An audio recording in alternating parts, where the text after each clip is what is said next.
a while and I still don't know where to put this camera in my room to get the best video quality / lighting, I guess. Some things never change. Hello everybody, welcome back to ASMR. Good morning, good evening, good afternoon. A new catchphrase I picked up on. I can't remember where I heard it first. I definitely heard it from someone else's channel, but I really like it, so it might stick around. But yeah, welcome back to another video on the channel. Making this 2 days in a row now. New current high score. I think this might be my second longest upload streak, which is ridiculous, but you know, here we are. Anyway, as you have seen from the title, I can't remember if I've made a video along these lines before. I don't think I have. I know that Ben's ASMR did. I watched his video and it was really interesting.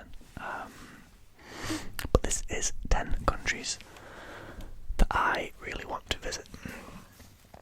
So I actually, for a little bit of context, the other day wrote a list up of 10 in 10, as I called it, which was 10 countries that I want to have visited within the next 10 years, whether that be, you know, a solo, like a single trip to there, or, you know, go to a few places and include this as one of them. I just disclaimer left a lot of European countries out because they're pretty easy to access for me, other than the obvious few. Looking at you, Russia, but other than the obvious, you know, the obvious guys that are a little bit more tricky to get to currently. These are 10 countries that are pretty far away. They're all off the continent. You can probably guess most of them based on that information, but yeah, I've got 10 countries here with a few reasons for each as to why I want to visit them. So without further ado, let's get into the video, with the first country being Australia. Australia. I'm not going to do the accent any more than just saying the word Australia because I will embarrass myself. But yeah, Australia. And during my travels around Europe this time of year, within the last couple of months, I've met a lot of Australians because I think it's their winter right now, which means that they're all over in Europe enjoying hot weather. Well, it's not so great back home. A lot of the younger Australians, you know, I guess students out there. I've met a lot of cool people from Australia recently, and hearing about the country from them just makes it really interesting to me. I think they have such a such a different way of life compared to what we have in the UK. It seems a lot more relaxed, a lot more based on, you know, personal time, having time with your family. If anyone's Australian, please confirm if that's true. That's what I heard anyway. So yeah, Australia's definitely up there. Not much history-wise in Australia. As you all know, as you may know, they were originally inhabited by the English prisoners in the Victorian times, which is really strange. Why we just sent them across the entire world? You know, not just to like Birmingham or something, but which is what we do now. No, I'm kidding. But now Australia just seems really cool, really good. Like, I mean, the weather looks insane. The sports over there you can do look insane. I'd love to learn how to surf. That'd be amazing. Yeah, I think it just depends on the time of year. But Australia, definitely one that I'm wanting to go to within the next sort of 3-4 years, maybe. An expensive trip, but definitely worth it. And in a very similar vein, we've got New Zealand. So New Zealand, as most people will know, is in the same continent as Australia, Oceania, I think it's pronounced Oceania. Correct me if I'm wrong, I'm sure someone will. I'm sure I am wrong. But New Zealand is made up of North and South Island, and it's like Australia, but almost, no offence to any Australians, New Zealand just seemed a little bit cooler. Like, they've got a lot more history there. It was originally inhabited by the Maori people, which I don't want to offend any kind of population of people here, but a more sort of what you would expect from like a Pacific Island kind of people. You know, Polynesian DNA, I guess. The rugby team, of course, over there have the traditional dance of the haka, which I always think is really cool. I'm not a rugby fan at all, but I think that the haka is very cool. I'm I'm sure that stretches beyond rugby as well. I'm sure that's just me generalising, but no, yeah, New Zealand seems really cool. I know they don't have any of the venomous species that Australia do, which is a big plus because I don't like insects particularly. I think if I saw one of those huge spiders in Australia, I'd probably be its next victim, just because I'd probably just pass out in fear and shock. But now, New Zealand seems very cool. I'd love to visit. It would probably be a long trip that would take 2 weeks in Australia, sometime in New Zealand, then back around home from there. But it'd be a very long trip. But yeah, I know I'd enjoy both of them. Moving to the other side of the world now. Argentina is the next country I want to visit. If you've seen my facts about Argentina country, if you've seen my facts about Argentina video, you'll know I find this country very interesting. I love the history of South America. I think everything that went on there really is really cool. Argentina particularly to me is the one that I sort of pick out as the interesting one. Mainly because of the history they have with, I think it's called gauchos, which is basically their version of cowboys, which I just think is really cool. I've also seen that Argentina has some amazing food. I've been for Argentinian food before. It's very meat based, which isn't going to be some people's cup of tea, but I love a steak or some good beef or anything like that. So I think me and Argentina in the food department would get along very well. As I'm sure I would with the next country, which is Canada. So Canada is one that I'd like to go and stay in for a while, I think. I met a guy recently in Italy who was headed to Canada for 5 months, a guy from the UK, who was headed to Canada to work for 5 months over the UK winter. So I think it was going to be ski season in Canada. And he was going to be working there for the 5 months while living there and, enjoying his time there on the weekends and days off. I think I really enjoy Canada. Everything looks really sort of similar to the States in terms of infrastructure, but beyond that, the people seem really friendly. I know that's a stereotype, but it's a stereotype for a reason, I feel, because every Canadian I've met has been incredibly friendly and really cool. I just think, yeah, it's a cool country. Again, not really a big history country, which has been something I've tried to hit recently.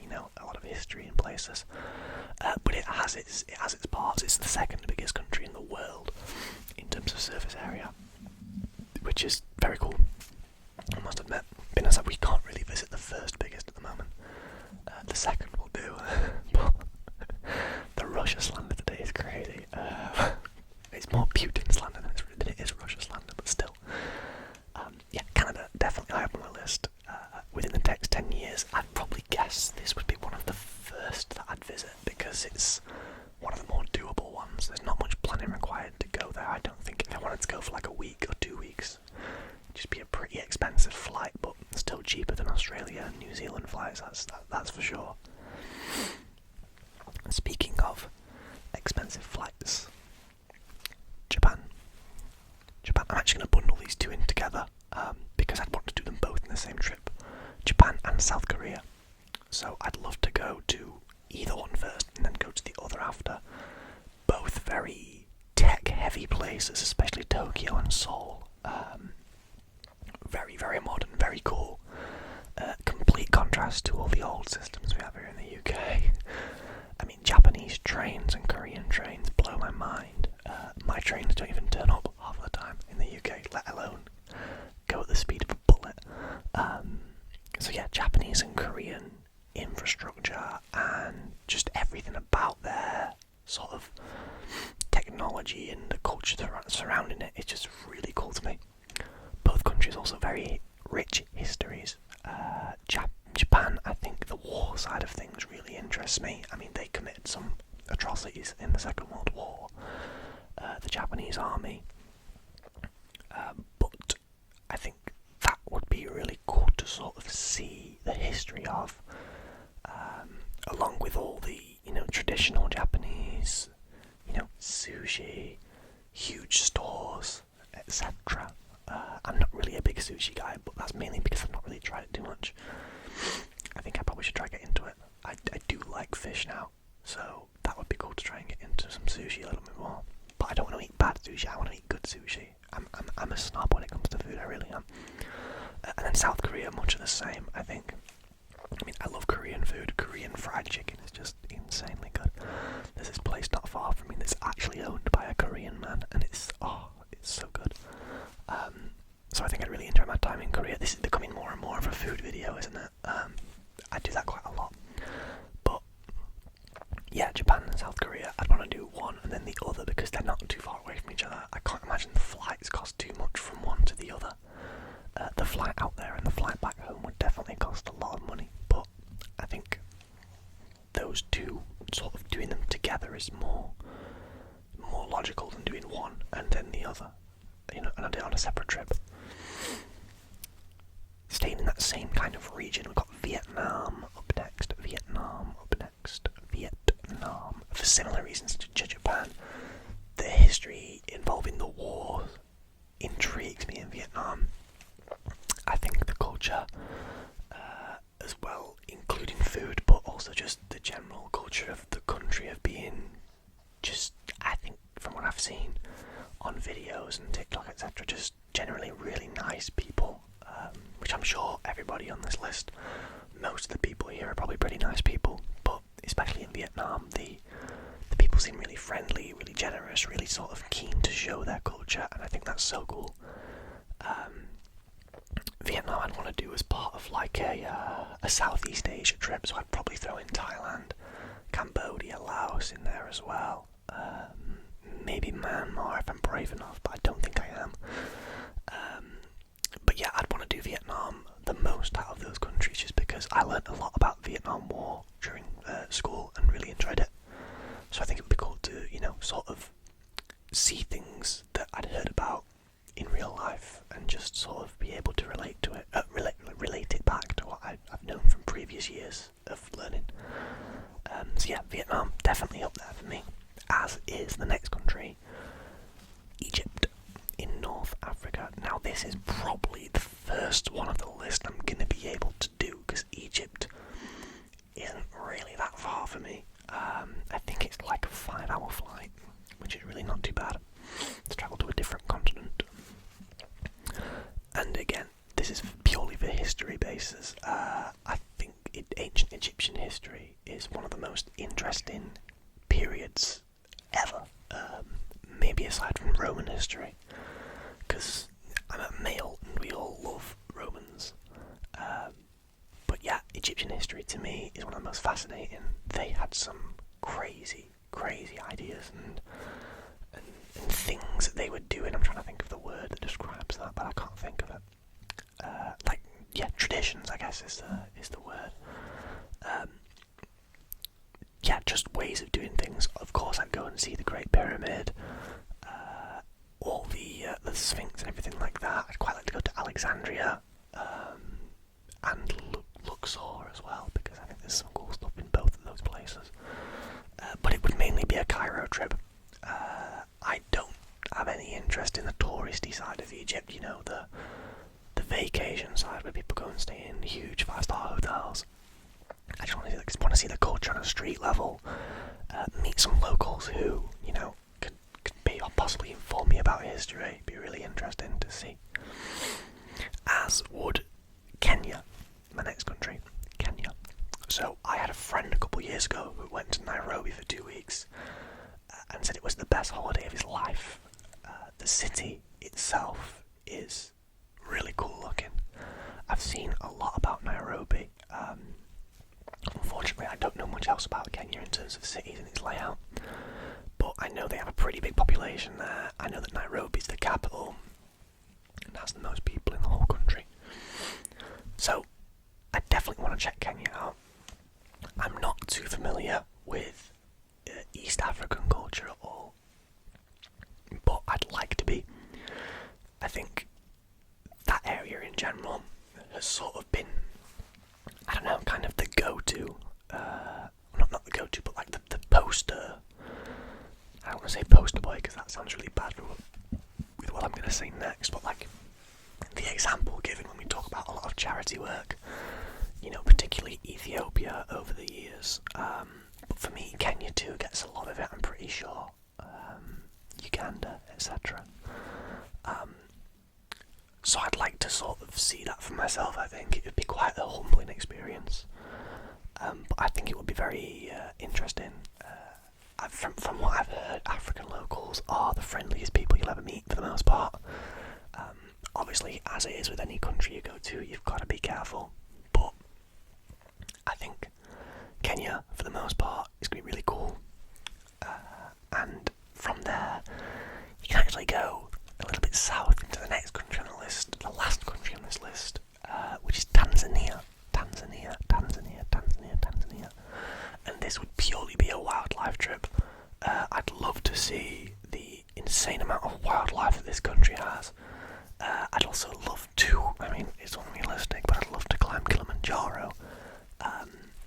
Realistically, it would take a lot more prep than just a flight and a bag, but I think it'd be really cool to do. It's one of those things that just seems like a once in a lifetime kind of experience, and I'd love to give it a crack. But I'm aware how difficult it would be. But yeah, overall, Tanzania just seems really cool. The vibrant sort of wildlife over there. I'd love to do a real genuine safari. I think that'd be amazing. One honourable mention for the list actually was South Africa, which I do want to visit. But I also don't particularly agree with a lot of the politics that goes off there sometimes. So it would be a bit of a double-edged sword kind of trip for me. So yeah, I think Tanzania would be very cool. Again, would love to do a safari, see some incredible animals up close rather than in a zoo in the UK where they look like they're bored. Because I imagine they probably are. I'd be bored if I was in the UK too. I'm in the UK and I'm bored most of the time. But yeah, that's my list, guys. So just to recap, we've got Australia, New Zealand, Argentina, Canada, Japan, South Korea, Vietnam, Egypt, Kenya, Tanzania. That's the 10. There are many more countries that I'd like to visit, but those are the 10 that I thought of that I want to do in the next 10 years that aren't so easy to do. I've got a video coming soon regarding how I plan my trip